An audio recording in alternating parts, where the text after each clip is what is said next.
Well, a lot of people still aren't getting the flat earth design. So I thought I'd do a little video today, trying to enlighten some people on how the system works. Flat earth, everybody. Plain view, that's what it looks like looking down on it. The donut.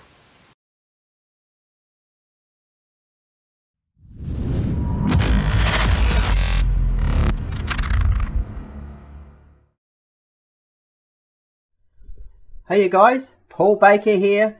So I've had a subscriber ask me to take a look at a couple of Kiwi flat earthers. His name is MyMum BakesCakes. He has been a subscriber since I started my channel and has made a lot of comments. I like the guy and I haven't had time, but I've got a little bit of time today. So the video won't be long, but it's pretty easy to debunk. He's asked me to have a look at Lindsay Harris and a guy called thruthnz, a couple of Kiwi flat earthers. Now I have heard of these guys but never really took any notice of them, and for good reason really, and we'll just dive into that now. So the first guy we're going to have a look at is Lindsay Harris. Now I call him Lindsay Mad Dog Harris because this guy he's mad. He's mad as a snake. I mean, he's got these crazy ideas. He believes the earth is flat for no other reason than he's religious, I believe. He's heard of the flat earth and he's thought, this was perfect for me.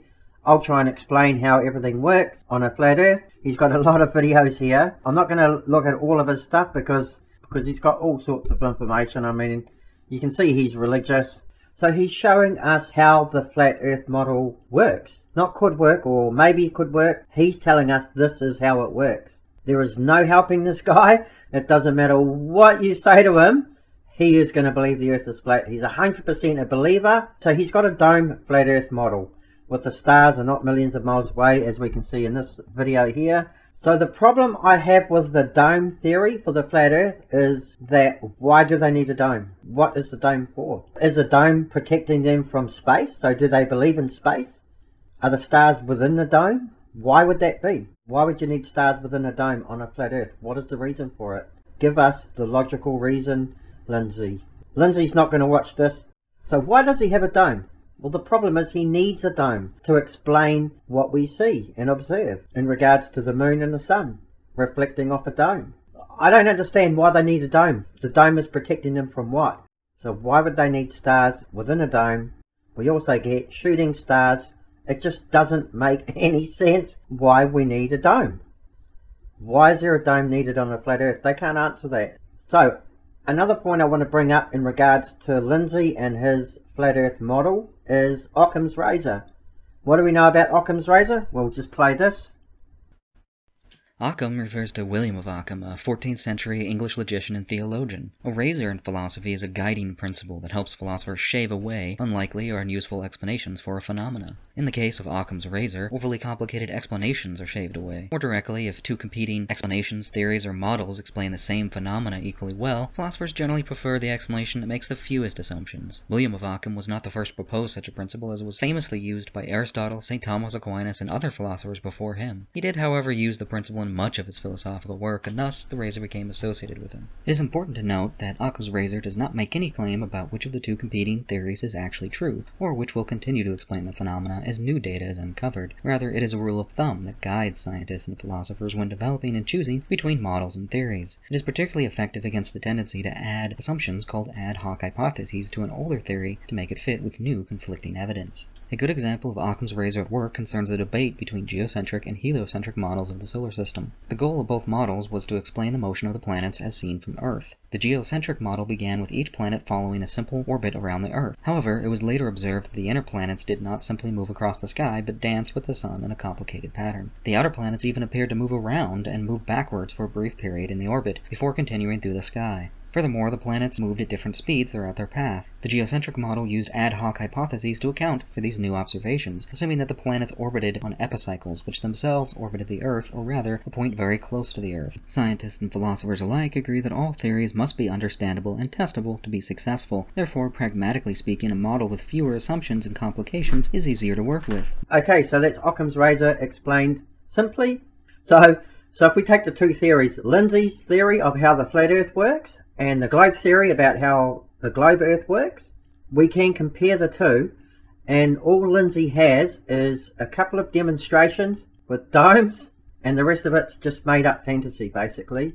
But with the globe model, we can model it, simulate it perfectly, we can predict things. The model is simple, it works. We have the sun, the moon and the earth, the effects it has on us, and we can model it perfectly. We can predict what the moon is going to do, as in the phases, eclipses, etc, etc. This is the main reason why I have concentrated on the moon. We can explain it exquisitely, whereas the flat earth, they don't have anything apart from what Lindsay says. And show me any other major flat earther that is looking to Lindsay and saying, here it is, this is the model of how everything works on a flat earth. They're not saying it. We've talked about this before. All they do is try to falsify the globe model. That's all they do. Lindsay, Mad Dog Harris, yeah, not so sure, mate. He'll never accept it. So, now if we move on to thruthnz, this guy's all about flat earth maps. Yeah, so-called undebunkable flat earth maps. So let's take a look at one of his videos. The map, we end up in Auckland, New Zealand. Alright, so we now have sunrise in Auckland, New Zealand. Okay, let's pause that right there. So he's got the sunrise hitting Auckland, New Zealand first on his flat earth map here. Now this one is about the sun's locations on a flat earth, on the AE model by the looks of it. But the issue is that the sun doesn't hit Auckland first, it hits Gisborne. It comes in from a different angle.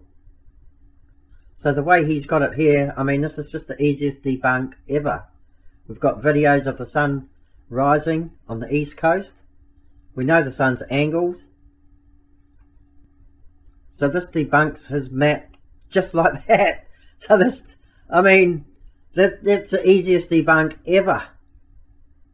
Somebody tell me if I've got this wrong, but this is purely to show that his sun's angle and direction would hit Auckland first. The sun would rise in Auckland first, but we all know it rises in the east in Gisborne. So let me know if I have actually got this wrong. I don't think I have. Could his model be correct? Let me know in the comment section, guys. But not only that, the 24-hour sun in Antarctica that we've just proven, by the way, would debunk this straight away also. So there it is, folks. To sum up, these couple of Kiwis, they've got nothing, guys. They've got absolutely nothing. They can't back it up. We've debunked it pretty easily. But the only thing we can say about Lindsay Mad Dog Harris is that, I mean, you're never going to convince that guy.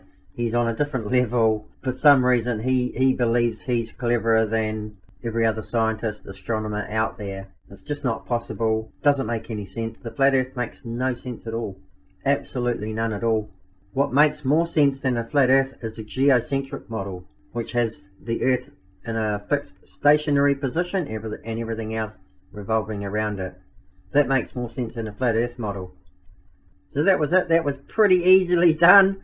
Thanks for the request, MyMum BakesCakes. Thanks for watching. Hit the subscribe button and we'll see you in the next video. Cheers.